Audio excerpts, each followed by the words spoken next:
देशों का भी इसमें फायदा होगा। बिल्कुल, और ये एक तरीके से फ़ायदा इस लिहाज से भी होगा क्योंकि भारत अपने आप में सबसे युवा देश के तौर पर है, जहां की आबादी में युवाओं का प्रतिशत ज़्यादा है। और अगर ह्यूमन रिसोर्स कैपिटल बनाने के लिहाज से भारत लगातार प्रयास कर रहा है तो उसमें दुनिया की बेहतर जो तकनीकी या वोकेशनल ट्रेनिंग है, अगर उसका एक एक्सपोजर भारत के युवाओं को मिलता है, भारत की कामगार जो आबादी है उसको मिलता है, तो ये सिर्फ भारत के लिए ही नहीं बल्कि दुनिया भर के लिए एक विन विन सिचुएशन दिखाई पड़ती नजर आएगी। शैलेंद्र हमारे सहयोगी भी हमारे साथ बने हुए। शैलेंद्र, आपसे अब समझना चाहेंगे कि जब जब एक आधार हम आज तैयार होता दिखाई पड़ रहे हैं तो अब ये यहाँ से आगे ये बात आगे बढ़ेगी कैसे, क्योंकि आपने तमाम जो बिजनेस लीडर्स हैं उनसे भी बात की थी, एक संदेश और एक संकेत आपको भी मिल रहा था कि आखिर किस क्षेत्रों में आगे बढ़ने वाले हैं। अब हमको वो एक आधार दिखाई पड़ रहा है, तो वो जो बिजनेस लीडर्स हैं वहां पे मौजूद भारतवंशी हैं, अब वो इस सब चीजों को किस तरीके से देखेंगे और कैसे आगे बढ़ते नजर आएंगे? देखिए आनंद, मैं आपके सवाल का निश्चित तौर पर जवाब देना चाहूंगा, लेकिन उससे पहले थोड़ा सा मैं दिखाना चाहूंगा कि यहाँ के जो स्थानीय अखबार हैं, सिंगापुर के जो महत्वपूर्ण मीडिया समूह हैं, उनके पेपर्स में देखिए तो प्रधानमंत्री नरेंद्र मोदी का ये जो दौरा है ये छाया हुआ है, बड़ी बड़ी तस्वीरें दिखाई दे रही, जो प्रधानमंत्री नरेंद्र मोदी का जो स्वागत हुआ उसकी जो तस्वीरें हैं। और न केवल यहाँ के अंग्रेजी पेपर्स में, बल्कि हम जानते हैं कि सिंगापुर में बड़े संख्या में भारतीय रहते हैं, साउथ इंडिया से लोग रहते हैं, यहाँ के जो भारतीय भाषाओं के जो पेपर्स हैं उसमें भी हम देख रहे हैं कि बड़ी बड़ी तस्वीरें हैं, चूंकि भारतीय समुदाय के लोग यहाँ 9% से ज्यादा हैं। तो पूरे मीडिया में हम देख रहे हैं कि प्रधानमंत्री नरेंद्र मोदी का जो दौरा है ये छाया हुआ दिख रहा है। तो ये बहुत महत्वपूर्ण है उस लिहाज से, जब हम ये देख रहे हैं कि बहुत चर्चा हो रही है प्रधानमंत्री नरेंद्र मोदी के सिंगापुर दौरे की, तो इसलिए भी ये बहुत महत्वपूर्ण हो जाता है कि जब आप कह रहे थे कि यहाँ से आगे क्या, हम जानते हैं कि सहयोग के क्षेत्रों को चिन्हित करना बहुत जरूरी है और नए क्षेत्रों पर जहां दुनिया में विकास की संभावनाएं हैं उन क्षेत्रों पर भी ध्यान देना जरूरी है। तो ये काम आगे बढ़ चुका है। आईसीएमआर की बैठक में सहयोग के क्षेत्रों को चिन्हित किया गया। आप जो 2 बैठकें हुई, पहले जो बैठक हुई थी और ठीक प्रधानमंत्री नरेंद्र मोदी के दौरे से जो पहले बैठक हुई उसमें उस क्षेत्रों में विस्तार किया गया कि हम जरूरी है कि एडवांस मैन्युफैक्चरिंग, सेमी कंडक्टर में हम एक दूसरे के साथ सहयोग करें। जरूरी है कि हम कनेक्टिविटी यानी वायु कनेक्टिविटी और समुद्री कनेक्टिविटी में जो आधुनिक कलपुर्जे निर्माण में या इन सब में सहयोग करें। हम पहले ही देखें तो ग्रीन एनर्जी में, हम डिजिटलीकरण में, स्वास्थ्य में, मेडिकल में सहयोग कर रहे हैं, उसको और आगे कैसे बढ़ाएं। तो निश्चित तौर पर जो सबसे महत्वपूर्ण बात यह है कि भारत और सिंगापुर ये समझते हैं कि दोनों के पास एक बड़ा अवसर है दुनिया के बाजार में अपनी हिस्सेदारी बढ़ाने का। वो हिस्सेदारी कैसे बढ़ सकती है? सिंगापुर अपनी तकनीक, अपनी विशेषज्ञता, अपनी कैपेसिटी बिल्डिंग को और आगे ले जाए, लेकिन उसके पास चुनौती यह है कि उसके पास जमीन सीमित है, उसके यहाँ कॉस्ट बहुत ज्यादा है, यानी यहाँ पर जो खर्चे हैं या लेबर कास्ट है, वेतन है, वो बहुत ज्यादा है। तो दुनिया में कॉम्पिटिटिव बनने के लिए, उससे विस्तार के लिए भारत जैसा देश मिल सकता है, जहां पर हमारे पास जमीन उपलब्ध है, जहां पर प्रधानमंत्री नरेंद्र मोदी की अगुवाई में हम बीते 10 वर्षों से पॉलिसी में निरंतरता देख रहे हैं, जहां पर एक इकोसिस्टम देख रहे हैं जो हमें प्रोत्साहित कर रहा है दुनिया भर के देशों को कि वो भारत में निवेश करें, और वहां पर कैपिटल लगाने की जो गुंजाइश है, निवेश की जो गुंजाइश है, वो बहुत ज्यादा है और बढ़ती जा रही है। और सिंगापुर, हम जानते हैं कि जो कुल विदेशी निवेश FDI होता है उसमें 23% के आसपास सिंगापुर की हिस्सेदारी है, जो एक बहुत बड़ी हिस्सेदारी जो बढ़ती हुई हम लगातार देख रहे हैं साल दर साल। तो सिंगापुर के लिए और भारत के लिए बहुत विन विन सिचुएशन होने वाला है जब सिंगापुर की कंपनियां, और केवल सिंगापुर की कंपनियां नहीं आ रहे, दुनिया भर की कंपनियां जिनके सिंगापुर में दफ्तर हैं, एडवांस मैन्युफैक्चरिंग में काम करते हैं, ऑटोमोबाइल में काम करते हैं, वायुयान क्षेत्र में यानी उड्डयन क्षेत्र में काम करते हैं, या फिर AI में काम करते हैं, या समुद्री कलपुर्जों में, समुद्री जहाज में काम करते हैं, उनके लिए भारत में विस्तार की गुंजाइश है। दूसरी बात यह है कि जियोपॉलिटिकल जो कंडीशन है, हम जानते हैं कि यूक्रेन रूस का जो संघर्ष चल रहा है, या इजराइल हमास के जो हालात हैं, तो दुनिया के जो बड़ी कंपनियां हैं, जो बड़े निवेशक हैं, वो ऐसे देश की तरफ देख रहे हैं जहां स्थिरता हो, शांति हो, पॉलिसी में निरंतरता हो और जियोपॉलिटिकल खतरा भी बिल्कुल ना के बराबर हो। तो भारत ऐसे देश के तौर पर दुनिया के लिए देखा जा रहा है। और सिंगापुर तो पहले से भारत का इतना महत्वपूर्ण सहयोगी रहा है, तो सिंगापुर की कंपनियों के लिए भारत एक बड़े अवसर के तौर पर एक सामने रख रहा है।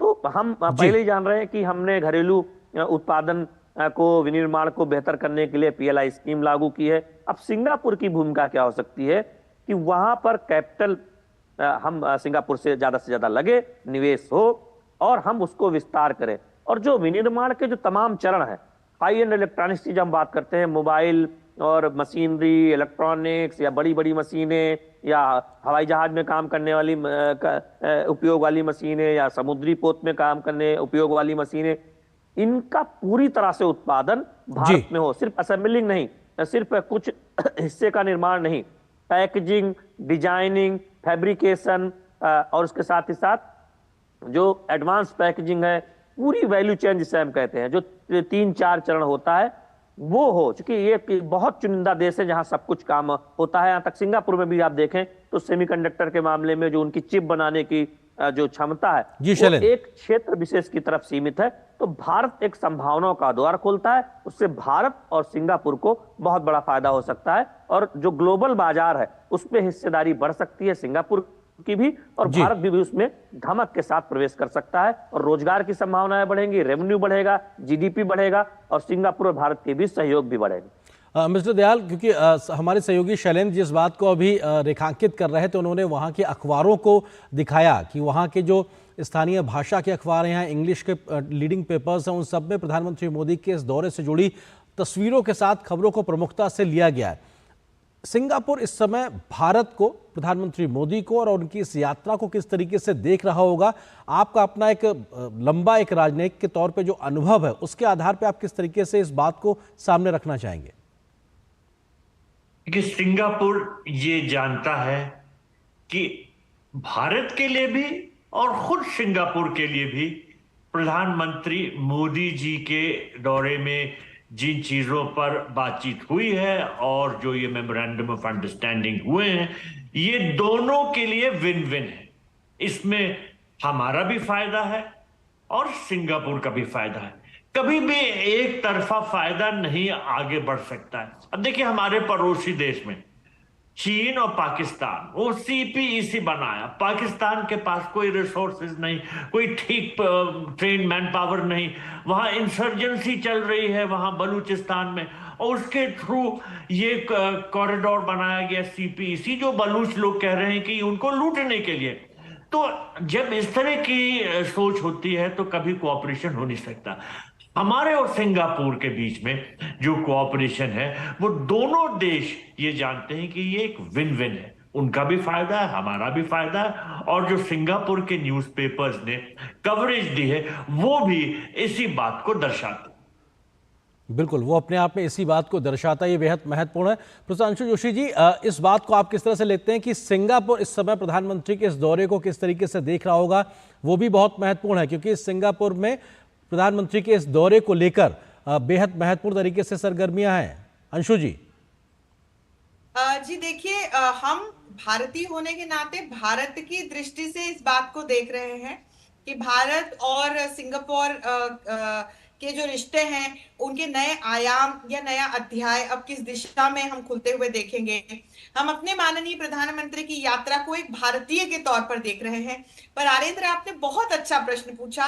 यदि सिंगापुर की दृष्टि से हम इस यात्रा को देखें और भारत और सिंगापुर के जो संबंध है वो अब आगे किस दिशा में किस प्रकार से बढ़ सकते हैं, यदि हम इस दृष्टि से देखें तो निश्चित तौर पर मैं सिंगापुर की तरफ से यदि देखती हूं तो यहाँ पर भी एक बड़ी अच्छी मुझे यहाँ पर पूरी स्थिति दिखाई पड़ती है, क्योंकि भारत को सिंगापुर एक विश्वस्त सहयोगी के रूप में आज से नहीं वर्षों से मानता आया है। दोनों ही देशों के बीच में विश्वास का एक संबंध है। जैसा कि मैंने आपको बताया कि भारत उन पहले कुछ प्रमुख देशों में से एक था जिसने सिंगापुर को 1965 में एक स्वतंत्र देश के रूप में मान्यता दी, और लगातार जिस प्रकार से चीन का जो एक खतरा है, चीन की जो घुसपैठ है, चीन के द्वारा जो चुनौतियां सिंगापुर के सामने बार बार आती रही हैं, तो सिंगापुर ने हमेशा भारत की ओर एक सहयोगी के रूप में देखा है। तो भारत एक ट्रस्टेड पार्टनर है सिंगापुर के लिए। यही कारण है कि समय समय पर अलग अलग, चाहे वो व्यापार या वाणिज्य से जुड़े समझौते हों, जैसे कि हम सीईपीए को देखें, कॉम्प्रहेंसिव इकोनॉमिक कोऑपरेशन अग्रीमेंट है, ये 2005 में सिंगापुर और भारत के बीच में हस्ताक्षर हुआ था इस पर। इसके अलावा एक डबल टैक्स अवॉइडेंस अग्रीमेंट है, ये एक महत्वपूर्ण व्यापार और वाणिज्य के क्षेत्र में समझौता दोनों ही देशों के बीच में हुआ था। यदि हम डिफेंस के क्षेत्र में देखें तो नेवी में सिम्बेक्स, वायु सेना की दृष्टि से सिंडेक्स, और कुरुक्षेत्र जो है वो हमारी आर्मी के बीच में होने वाला बायलैटरल मिलिट्री एक्सरसाइज है जो दोनों ही देश करते हैं। तो ये जो अलग अलग क्षेत्र हैं, सिंगापुर की दृष्टि से भी भारत एक बड़ा महत्वपूर्ण सहयोगी है। और जैसा कि मैंने कहा, ये सिम्बायोटिक रिलेशनशिप है। सिंगापुर के पास रिसोर्सेस कम है, भूभाग बहुत छोटा है, लेकिन सिंगापुर के पास निवेश है और टेक्नोलॉजी है। भारत के पास भूभाग बहुत बड़ा है, पॉपुलेशन बहुत बड़ी है, स्किल्ड वर्कफोर्स है, भारत को टेक्नोलॉजी की और निवेश की आवश्यकता है। तो ये बड़ी अच्छी सिम्बायोटिक रिलेशनशिप है। तो यदि हम सिंगापुर की दृष्टि से भी देखते हैं तो वहां इसीलिए यात्रा को लेकर के, जैसे कि हमारे शैलेंद्र जी बता रहे हैं कि बड़ा उत्साह है, मीडिया बड़े उत्साह के साथ इस बात को सिंगापुर के लोगों के सामने रख रहा है कि भारत के प्रधानमंत्री सिंगापुर की यात्रा पर हैं। तो निश्चित तौर पर सिंगापुर की तरफ से भी बहुत महत्वपूर्ण समझौतों को सामने रखते हुए ये दौरा जो है हमारे प्रधानमंत्री का, ये बहुत ही ज्यादा महत्व रखता है। बिल्कुल, ये बहुत महत्व रखता है। मिस्टर दयाल, इस बात को किस तरह से आप देखते हैं कि इनोवेशन और स्टार्टअप को लेकर भी एक सहयोग की पूरी गुंजाइश लगातार बीते लगभग एक दशक में देखने को मिलती रही और इस सहयोग को आगे बढ़ाया भी गया है। आपको लगता है कि स्टार्टअप और इनोवेशन के लिहाज से भी काफ़ी संभावनाएं दिखाई पड़ रही हैं, क्योंकि दोनों देश अपने अपने यूथ को एक दूसरे के साथ इंगेज करने को लेकर उस दिशा में भी लगातार काम करते रहे और एक बहुत बड़े स्तर पर हैकेथॉन जैसी व्यवस्थाओं को लेकर भी मिलकर काम किया है। आपको लगता है कि यूथ सेंट्रिक अप्रोच दोनों देशों की इनोवेशन स्टार्टअप में एक जमीन का एक बड़ा आधार तैयार करती दिखाई पड़ती है? जी, आपने बिल्कुल सही शब्द का इस्तेमाल किया, यूथ सेंट्रिक।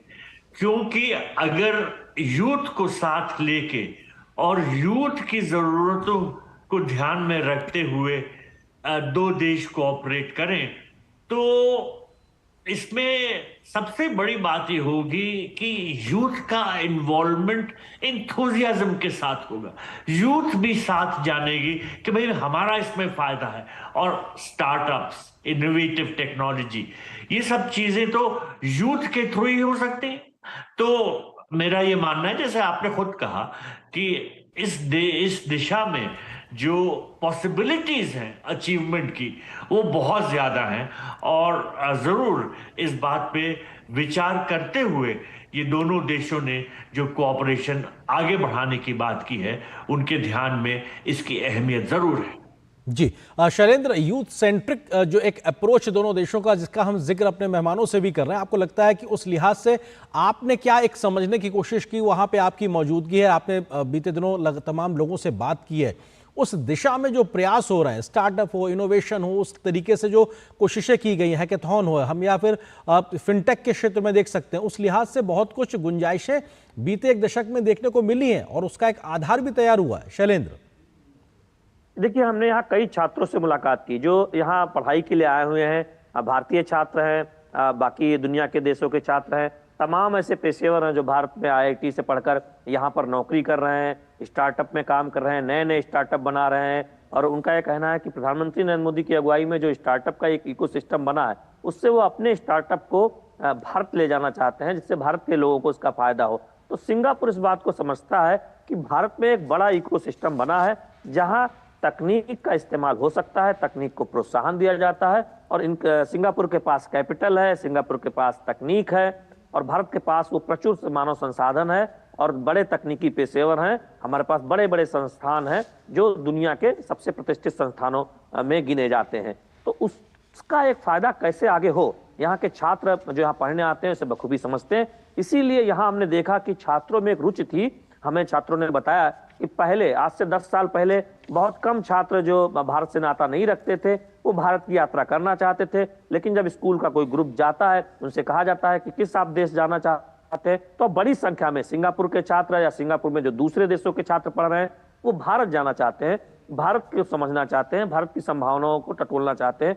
तो ये एक बड़ा बदलाव छात्रों के दृष्टिकोण में दिखता है। और जो पेशेवर, दुनिया भर के जो पेशेवर काम कर रहे हैं, जो कंपनियों के जो बड़े बड़े जो अफसर काम कर रहे हैं सिंगापुर में, उनमें भी दिखता है कि भारत अब संभावना वाला क्षेत्र है। वहां तकनीक को बढ़ावा दिया जाता है, वहां की जो डिजिटल क्रांति है उससे विकसित देश सीख रहे हैं, यानी विकसित देश से भी आगे भारत इस मामले में निकला है। कल हमने कई ऐसे लोगों से बात की जो पेशेवर हैं, जिन्होंने नए नए स्टार्टअप पे काम किया है, और वो उन्होंने कहा कि वो इसलिए इस दिशा में आगे बढ़ पाए क्योंकि जब भारत में स्टार्टअप इकोसिस्टम को इतना बढ़ावा दिया गया, तब उन्होंने भी सोचा कि क्यों ना वो सिंगापुर में या फिर अमेरिका में काम करते हुए कुछ स्टार्टअप पे काम करे और बाद में भारत में उसको आगे ले जाए। तो ये आप देखिए कि उससे एक पूरा दृष्टिकोण बदला है भारत को लेकर। और हम जानते हैं कि आप स्टार्टअप आज भारत में देखें तो हर सेक्टर में आपको स्टार्टअप मिल जाएंगे। एक यहाँ थोड़ी जानकारी दे दूं, विषय से थोड़ा सा बहुत सीधे जुड़ा नहीं है, कि कल एक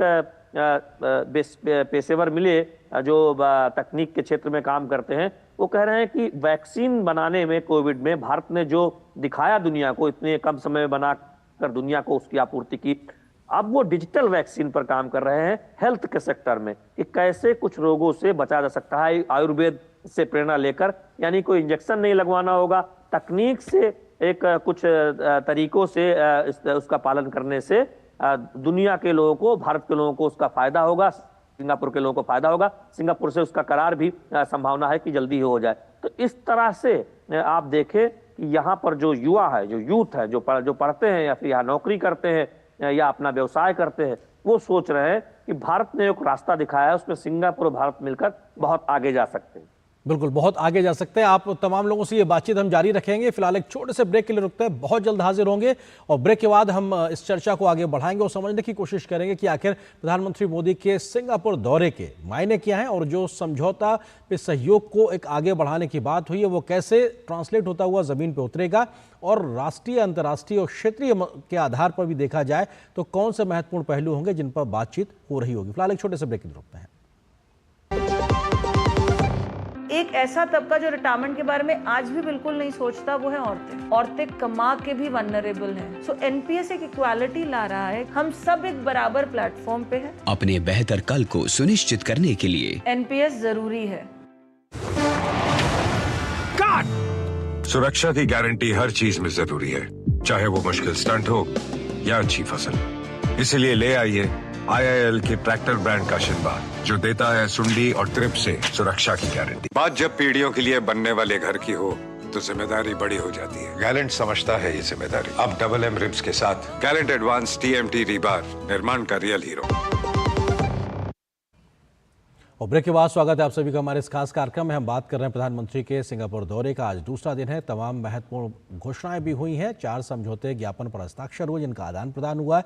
2 खास मेहमान हमारे साथ बने हुए, उनसे हम इस बात का आगे बढ़ाते हैं, जिक्र करते हैं। हमारे साथ एम्बेसडर प्रभुदयाल जी हैं, पूर्व वरिष्ठ राजनयिक। इसके अलावा प्रशांशु जोशी जी भी हमारे साथ में हैं और हमारे सहयोगी शैलेंद्र मिश्र भी हमारे साथ में हैं। उनके साथ हमारे दूसरे सहयोगी अरुण शर्मा भी जुड़ गए। अरुण, मैं आपके पास आऊँ उससे पहले मैं जल्दी से एक कमेंट ले लेता हूँ एम्बेसडर दयाल का, वो इस बात को लेकर कि द्विपक्षीय मसलों के अलावा एम्बेसडर दयाल, कौन से ऐसे क्षेत्रीय और वैश्विक मसले होंगे जिनके बारे में संभावना है कि बातचीत हुई होगी, क्योंकि वैश्विक चुनौतियों पे आपसी दोस्त जब मिलते हैं, मित्र देश मिलते हैं, तो बात करते ही हैं।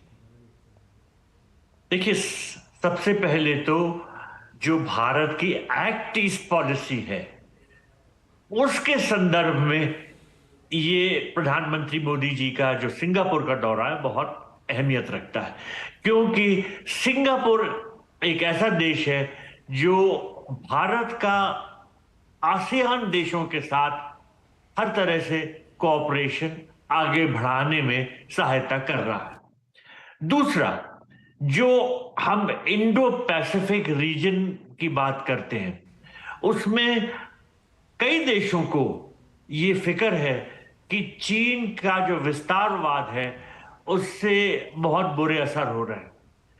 भारत भी चाहता है कि जो चीन का विस्तारवाद है, चाहे वो पॉलिटिकल एक्सपेंशन हो, चाहे वो टेरिटोरियल एक्सपेंशन हो, चाहे वो इकोनॉमिक एक्सपेंशन हो, उसको रोकने में सफलता पाई जाए। और बिना आसियान कंट्रीज के कोऑपरेशन के ये उद्देश्य नहीं पाया जा सकता।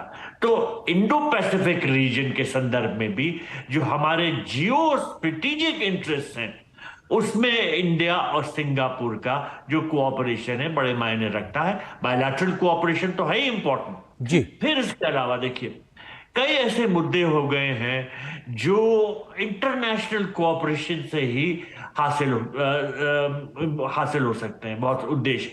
क्योंकि हम तो ये कहते ही हैं वसुधैव कुटुंबकम, जी। और दुनिया भी ये रियलाइज कर रही है कि अगर कोऑपरेशन इंटरनेशनल लेवल पे बढ़े तो सफलता मिल सकती है। सिंगापुर भी ये रियलाइज करता है। तो जी। ग्लोबल कॉन्टेक्स्ट में भी हमारे दोनों देश हैं, उनकी सोच मिलती है, और हमारी कोशिशें यही रहती हैं कि हम किस तरह से साथ काम करें और देशों को भी अपने साथ लेकर चलने की कोशिश बिल्कुल, करें। वैश्विक भलाई के लिए मित्र देश आपसी समझ को आगे बढ़ाते हैं, उस दिशा के लिहाज से भी प्रधानमंत्री की मौजूदा सिंगापुर यात्रा बेहद अहम है। हमारे सहयोगी सिंगापुर से अरुण शर्मा भी जुड़ गए हैं, शैलेंद्र मिश्र भी हमारे साथ लगातार बने हुए। अरुण, आपसे समझना चाहते हैं प्रधानमंत्री के इस दौरे की अभी तक के बड़े टेक अवेज और किस तरीके से सबसे ज्यादा फोकस कहीं सेमीकंडक्टर पर दिखाई पड़ रहा है, किस तरह से आप इसको देखते हैं अरुण? आर्यन, देखिए, प्राइम मिनिस्टर मोदी की जो हर विजिट होती है उसकी एक ब्रॉड थीम रहती है कि वो किस बात पर फोकस करते हैं। अगर आप आज की इस विजिट पर फोकस करें सिंगापुर की, तो इसमें सेमीकंडक्टर ये एक बहुत बड़ा एलिमेंट निकल करके आ रहा है। सबसे अच्छी बात आर्यन यहाँ पर ये रही है कि प्राइम मिनिस्टर मोदी के सिंगापुर लैंड करने से पहले ही 45,000 करोड़ का जो एक इन्वेस्टमेंट है, वो जो बड़ी रियल एस्टेट कंपनी है सिंगापुर की, उसने अनाउंसमेंट किया है कि over the period of 4 years वो 45,000 करोड़ रुपीज इन्वेस्ट करने जा रहे हैं भारत के अंदर। यानी कि आप देखिए कि भारत में, अगर आप इसको आसान भाषा में देखें, तो भारत का शेयर बाजार देखिए लगातार 80,000 की तरफ बढ़ता चला जा रहा है, पार करता जा रहा है। वही दूसरी तरफ मैसिव फॉरेन इनफ्लो भारत के अंदर आ रहा है, और सिंगापुर जैसे देश के तरफ से अगर आप रियल एस्टेट जो जाइंट है वो भी इन्वेस्ट कर रहे हैं, प्लस जो सेमीकंडक्टर का जो ब्रॉड थीम के लेकर के प्राइम मिनिस्टर मोदी चल रहे हैं, उसमें एक तरह से मैसिव इन्वेस्टमेंट आने की संभावना है। आज देखिए प्राइम मिनिस्टर मोदी का एंगेजमेंट भी रहने वाला है, जो बिजनेस लीडर है, टॉप जो बिजनेस जाइंट्स हैं, कॉन्ग्लोमरेट्स हैं, उनके साथ में प्राइम मिनिस्टर मोदी का इंटरेक्शन रहेगा जो कि सिंगापुर के हैं। प्राइम मिनिस्टर मोदी का फोकस इसी बात पर रह सकता है कि कैसे मैसिवली सिंगापुर से इन्वेस्टमेंट भारत की तरफ आकर्षित किया जाए। सेकेंडली, सिंगापुर भी ऑप्शन तलाश रहा है कि कैसे ग्रेजुअली वो एक इकोनॉमिक उस जगह मिले जहां पे मैन्युफैक्चरिंग हो सके। देखिए, अगर आसान भाषा में समझे, जो सेमीकंडक्टर होता है उसके 3 एक तरह से ब्रॉड कंपोनेंट होते हैं। एक, नंबर 1 डिजाइनिंग का पार्ट रहता है, दूसरा रहता है कि फैब्रिकेशन हो गया, टेस्टिंग हो गया, and of course last Shailan ji जो रहता है कि आप कैसे असेंबल करते हैं, टेस्टिंग करते हो, वेफर जो मैन्युफैक्चरिंग होती है वो रहती है। अभी हाल ही में देखिए टाटा ने अनाउंस किया है कि गुजरात में आप देखिए कि वो सेमीकंडक्टर प्लांट लगा रहे हैं। नॉर्थ ईस्टर्न पार्ट को मैसिव डेवलप किया जा रहा है। अब देखिए सिंगापुर और जो भारत का नॉर्थ ईस्टर्न पार्ट है, असम के अंदर जो सेमीकंडक्टर हब्स को बनाया जा रहा है, तो मैसिव कनेक्टिविटी मिलेगी और जो बेस्ट प्रैक्टिसेस को शेयर किया जाएगा, उससे काफी ज्यादा फायदा होता हुआ दिखाई देगा। तो जाहिर सी बात है कि जो एक ब्रॉड थीम जिसकी आप बात करें कि किस बात पर फोकस है, तो S for Singapore and S for semiconductors एक ब्रॉड थीम रहेगी। और जैसे कि आज एक जो एमओयू एक्सचेंज हुआ, इसमें फोकस है कैसे इकोसिस्टम बनाया जा सके इंडिया सिंगापुर का। एंड अगेन आज जब प्राइम मिनिस्टर मोदी जो बिजनेस लीडर के साथ में एंगेज करेंगे, इंटरेक्ट करेंगे, लगभग 2 डजन से ज्यादा जो बिजनेस लीडर्स जो प्राइम मिनिस्टर मोदी से मिलने जा रहे हैं, तो उसमें फोकस इसी बात पर रहेगा कि कैसे जो भारत का मेक इन इंडिया है उस के तहत काफी इन्वेस्टमेंट को आकर्षित किया जा सके। प्राइम मिनिस्टर मोदी तो खैर डेलीगेशन लेवल टॉक्स में कह दिया है कि हमें मल्टीपल बहुत सारे सिंगापुर बनाने भारत के अंदर, यानी कि ऐसी बड़ी जो अर्थव्यवस्था है कैसे भारत के अंदर भी मल्टीपल सिंगापुर हो सके, इस बात पर फोकस रहेगा। तो ये एक तरह से ब्रॉड थीम आप देख सकते हैं आज प्राइम मिनिस्टर मोदी की जो सिंगापुर विजिट की बात की जाए तो। अरुण, अगर देखा जाए तो कहीं पहले सरकार के साथ में एमओयू साइन होता है और उसके बाद में फिर बिजनेस लीडर्स के साथ मुलाकात का जो कार्यक्रम है, यानी जो सरकारों ने तय किया, उसके बाद में निजी क्षेत्र से जुड़े जो बिजनेस लीडर्स उनको ये कन्विंस करना कि साहब क्यों अपार संभावनाएं भारत में है, आइए और निवेश कीजिए। तो एक होलिस्टिक अप्रोच दिखाई पड़ रही है। देखिए, सिंगापुर उन कुछ चुनिंदा देशों में था जिन्होंने एक प्लग एंड प्ले मॉडल को इंट्रोड्यूस किया था। प्लग एंड प्ले का मतलब ये होता है कि कोई भी कंपनी अगर इन्वेस्टमेंट करना चाहती है, उनको सब कुछ रेडीमेड मिलेगा। आपको रूम्स हो गए, इंफ्रास्ट्रक्चर हो गया, इलेक्ट्रिसिटी हो गई, इंटरनेट कनेक्शंस हो गए। तो प्लग एंड प्ले मॉडल के ऊपर आया। वही सिंगापुर के लिए जो ईज ऑफ डूइंग बिजनेस की जो हम बात करते हैं कि क्यों सिंगापुर आखिर टॉप कंट्रीज में रहता है जब तक ईज ऑफ डूइंग बिजनेस की बात आती है, तो उस लिहाज से सिंगापुर इस वजह से है क्योंकि प्लग एंड प्ले पे बहुत फोकस करता है। आज अब भारत में देखिए कैसे प्लग एंड प्ले इंफ्रास्ट्रक्चर पर फोकस किया जा रहा है। जिन सेमीकंडक्टर्स की हम बात करें तो भारत 2021-22 के अंदर ऑलरेडी जो सेमिकॉन मिशन है उसकी शुरुआत कर चुका है, जिसमें 76,000 करोड़ का एक आउटले रखा गया था। जो कि बहुत कंड्यूसिव एनवायरनमेंट देता है जहां तक सेमीकंडक्टर्स की बात आती है। शैलेंद्र भी इस समय पर मेरे साथ जो काफी कैबिनेट ब्रीफिंग्स को कवर करते हैं, इसमें मैसिवली अनाउंसमेंट किए गए थे। तो शैलेंद्र, अगर अब इसको हम इस तरह समझने की कोशिश करें कि आज अगर सेमीकंडक्टर्स के अंदर जो मैसिव जो हम देख रहे हैं कि इकोसिस्टम बनाने की बात की गई है, तो किस लिहाज से आपको लग रहा है कि जो भारत सिंगापुर के रिश्ते से इंपॉर्टेंट रोल प्ले करेगा यहाँ से आगे जाते हुए? देखिए, हम जानते हैं कि हम मैन्युफैक्चरिंग में अगर क्रांति लाना चाहते हैं तो एडवांस मैन्युफैक्चरिंग की ओर दुनिया आगे बढ़ रही है। तो उसमें मोबाइल मैन्युफैक्चरिंग हो, उसमें अगर आप देखें कि समुद्री पुर्जे हो, उसमें वायुयान के पुर्जे हो, कहीं पर भी जो आप आधुनिक इलेक्ट्रॉनिक्स की बात करते हैं तो सेमीकंडक्टर चिप के बिना उसका असेंबलिंग संभव नहीं है, उसका निर्माण संभव नहीं है। बहुत सारे देश सिर्फ असेंबलिंग तक ही जाके वहीं पर रुक जाते हैं, उसके आगे उनके पास न कैपेसिटी है, न मानव संसाधन है, न तकनीक है, न विशेषज्ञता है। तो अगर सिंगापुर और भारत मिलते हैं तो ये दोनों आ जाएगा। आप देखिए, हमारे पास भूमि है, हमारे पास वो कैपेसिटी बिल्डिंग हो जाएगी, हमारे पास इन्वेस्टमेंट आ जाएगा, हमारे पास मैन पावर आ जाएगा और एक बहुत बड़ा बाजार दुनिया के सामने है और हमारी ग्रोथ तेज हो जाएगी। क्योंकि सिंगापुर का देखिए सेमीकंडक्टर से ही 8% उनका जीडीपी आता है। तो भारत अगर उसमें थोड़ा सा भी आगे बढ़ पाया तो भविष्य में विनिर्माण में हम लाखों नौकरियों की संभावना देखेंगे और उसकी वजह से जो उससे जुड़े सेक्टर है वहां नौकरियां पैदा होंगी, हमारे युवाओं के लिए रोजगार होगा, हम दुनिया के सेमीकंडक्टर और चिप बाजार में अपनी हिस्सेदारी सुनिश्चित कर पाएंगे और विनिर्माण क्रांति हम वास्तविक तौर पर तेजी से आगे बढ़ता हुआ देखेंगे। जो भारत पीएलआई के जरिए जो हमने कदम बढ़ाया है वो और तेज रफ्तार से क्रांति की ओर आगे बढ़ते हुए दिखेगी और इसका फायदा सिंगापुर को भी होगा, इसका फायदा देश को भी होगा और भारत को। बिल्कुल, और ये फायदा विन विन सिचुएशन के तरीके से दोनों देशों को मिलता हुआ दिखाई पड़ रहा है। फिलहाल बहुत शुक्रिया शैलेंद्र आपका, और हमारे साथ अरुण आपका भी जुड़ने के लिए बहुत बहुत शुक्रिया। हमारे साथ मौजूद थी सुधांशु जोशी जी, आपका भी बहुत बहुत शुक्रिया। मिस्टर दयाल जी भी हमारे साथ जुड़े थे, आपका भी बहुत बहुत शुक्रिया। और इस चर्चा में हमारे साथ जुड़ने के लिए निश्चित तौर से प्रधानमंत्री का जो यात्रा है ये बेहद महत्वपूर्ण है और भारत सिंगापुर के दौरे के लिहाज से प्रधानमंत्री की इस यात्रा से जुड़ी जो तमाम खबरें और तस्वीरें लगातार रहेंगी उसके बारे में हम जिक्र करते रहेंगे। क्योंकि प्रधानमंत्री का हमने देखा अभी सुबह से जो उनका दौरा था उसमें हमने तस्वीरें देखी कि कैसे उनका वहां की संसद भवन में स्वागत किया गया। उसके अलावा स्वागत करने के बाद में वहां पे शिष्टमंडल स्तर की बातचीत हुई है। बातचीत के बाद में 4 समझौता ज्ञापन पर हस्ताक्षर हुए हैं जिनका आदान प्रदान हुआ है और उसके बाद में कुछ और तस्वीरें भी आ रही हैं जिसका हम जिक्र आपको दिखाते हैं कि ये तस्वीरें आ रही हैं। प्रधानमंत्री नरेंद्र मोदी AEM होल्डिंग्स जो कि वहां का एक सेमीकंडक्टर का एक बड़ी फैसिलिटी है वहां पर पहुंचे हैं और दोनों ही देशों के प्रधानमंत्री वहां पहुंचे हैं इसका दौरा करने के लिए। AEM जो होल्डिंग्स लिमिटेड है उसका एक तरीके से बड़ा नाम है दुनिया भर में, सेमीकंडक्टर के लिहाज से एक बड़ी कंपनी है और वहां पर प्रधानमंत्री का पहुंचना ये दिखाता है कि जो MOU साइन हुआ है और ये सेमीकंडक्टर के बारे में जानकारी हासिल करते हुए प्रधानमंत्री किस प्रकार से वो चिप और सेमीकंडक्टर्स बनते हैं जिसके माध्यम से आज के तकनीकी युग में हर वो काम संभव हो पाता है जिसकी आज बढ़ती हुई अर्थव्यवस्था में या कहा जाए मानवता की जरूरतों के लिहाज से जरूरत है। छोटी सी चीजों में जो चिप होती है उसमें सेमीकंडक्टर एक बड़ी भूमिका निभाते हैं।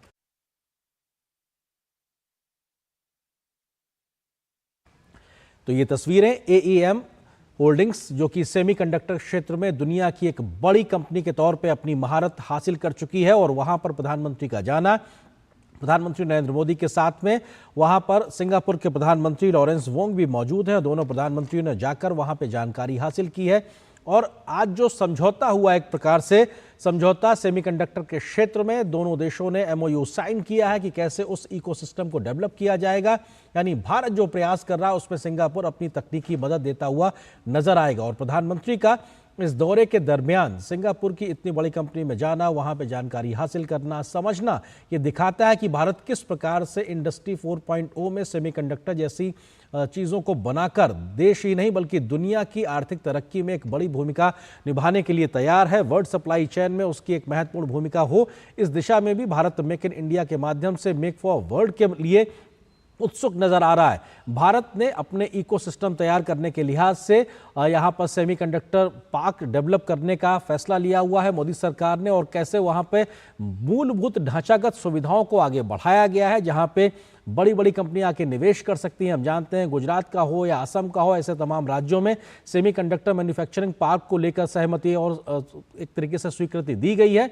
और इस वक्त सिंगापुर के माध्यम से अगर ऐसा कोई निवेश, इस प्रकार का टेक्नोलॉजी ट्रांसफर या इस प्रकार की महारत को भारत अपने यहाँ जमीन पर उतारता है तो इसका फायदा भारत के युवाओं को, भारत देश को, सिंगापुर को ही नहीं बल्कि दुनिया को भी होगा। क्योंकि एक जो निर्भरता को लेकर कई प्रकार की चर्चाएं, एक सीमित निर्भरता को लेकर कई प्रकार की चर्चाएं दुनिया में होती रही, खासतौर से जब वर्ल्ड सप्लाई चेन में डिसरप्शन या एक तरीके से एक अवरोध देखने को मिला था, उसके बाद में उसको डाइवर्सिफाइड करने के लिए दुनिया में एक चिंतन, मनन और मंथन देखने को मिला है। उस लिहाज से दुनिया के लिए ट्रस्टेड वर्ल्ड पार्टनर के लिहाज से भारत एक सबसे मुफीद देशों में से एक है और इसी दिशा में भारत उस संभावना को जमीन पे उतारने के लिए, खगालने के लिए लगातार प्रयास कर रहा है प्रधानमंत्री मोदी के नेतृत्व में। और उसी वजह से सेमीकंडक्टर क्षेत्र में कैसे उसको जमीन पर उतारा जाए, प्रधानमंत्री के सिंगापुर के दौरे के दरमियान ये कोशिश दिखाई पड़ रही है। AEM होल्डिंग्स मैन्युफैक्चरिंग के लिहाज से एक बड़ी कंपनी है। इनकी फैक्चरिंग, सेमीकंडक्टर की मैन्युफैक्चरिंग की इस यूनिट में प्रधानमंत्री का जाना, तमाम जानकारी हासिल करना, ये तस्वीरें आप सिंगापुर से देख रहे हैं। प्रधानमंत्री के सिंगापुर दौरे का आज दूसरा दिन और सुबह से महत्वपूर्ण बैठकों की तस्वीरें और अब ये प्रधानमंत्री पहुंचे हैं सेमीकंडक्टर के लिहाज से। और ये जो है world skill centre Singapore international, एक तरीके से जो प्रयास किया गया था भारत की ओर से, और ये तमाम जो यूथ एक्सचेंज प्रोग्राम है उसके तहत जो तमाम भारतीय छात्र सिंगापुर में वहां पहुंचे हुए हैं, उनकी ट्रेनिंग हुई है, उनके साथ प्रधानमंत्री की ये मुलाकात हो रही है। इसमें भारत के विभिन्न राज्यों के तमाम जो छात्र हैं उनके साथ भी मुलाकात है और साथ ही साथ तमाम वो लोग जो AEM में वहां काम करते हैं उन लोगों से भी मुलाकात। और ये अपने आप में स्किल सेंटर ओडिशा का जो है सिंगापुर जो इंटर्नशिप का प्रोग्राम है उसके माध्यम से जो छात्रों को वहां पे ट्रेनिंग मिली है, उनको जो स्किलिंग हुई है, तो भारत के उड़ीसा राज्य के छात्र जो सिंगापुर में स्किलिंग के लिए पहुंचे थे, एक जो भारत सिंगापुर का जो स्किलिंग का जो पूरा कार्यक्रम है उसके तहत उन छात्रों से प्रधानमंत्री की मुलाकात ये दिखाती है कि कैसे दोनों देशों में जो बीते समय में फैसले लिए गए हैं वो आज जमीन पर मूर्त रूप लेते नजर आ रहे हैं। यानी भारतीय छात्रों की स्किलिंग को लेकर जो पूर्ववर्ती फैसले हैं वो आज जमीन पर उतरते नजर आ रहे हैं। वर्ल्ड स्किल सेंटर ओडिशा ये दिखाता है कि वहां के छात्रों के साथ प्रधानमंत्री की मुलाकात, और ये अपने आप में बेहद महत्वपूर्ण कि भारतीय युवाओं को स्किलिंग में किस प्रकार से सिंगापुर मदद कर रहा है और सिंगापुर की इस मदद से भारत के युवाओं की ट्रेनिंग और कौशल विकास का फायदा सिंगापुर को, भारत को मिलता नजर आएगा। और ये विश्व में भारत जो अपनी बड़ी भूमिका, एक वैश्विक बृहद भूमिका को निभाने के लगातार जो प्रयास कर रहा है उसमें इस प्रकार की जो प्रयास हैं वो बड़ा रंग लाते हुए दिखाई पड़ेंगे। तो प्रधानमंत्री का AEM होल्डिंग्स प्राइवेट लिमिटेड में जो कि सेमीकंडक्टर की एक बहुत बड़ी कंपनी है वहां पे जाना और इस बात की जानकारी हासिल करना कि कैसे सेमीकंडक्टर के क्षेत्र में भारत और सिंगापुर मिलकर काम कर सकते हैं, उस लिहाज से बड़ा दिन।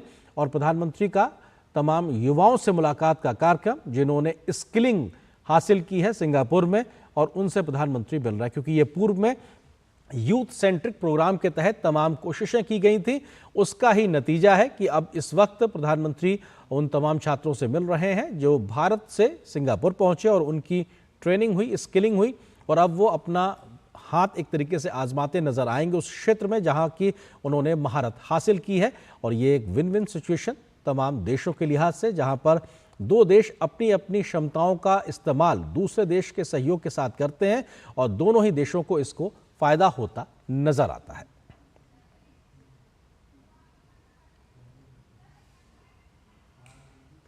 तो प्रधानमंत्री के सिंगापुर दौरे से जुड़ी हर खबर को आप तक लगातार पहुंचाते रहेंगे। फिलहाल इस विशेष पेशकश में बस इतना है, लेकिन डीडी न्यूज पर खबरों का सफर लगातार जारी है। नमस्कार।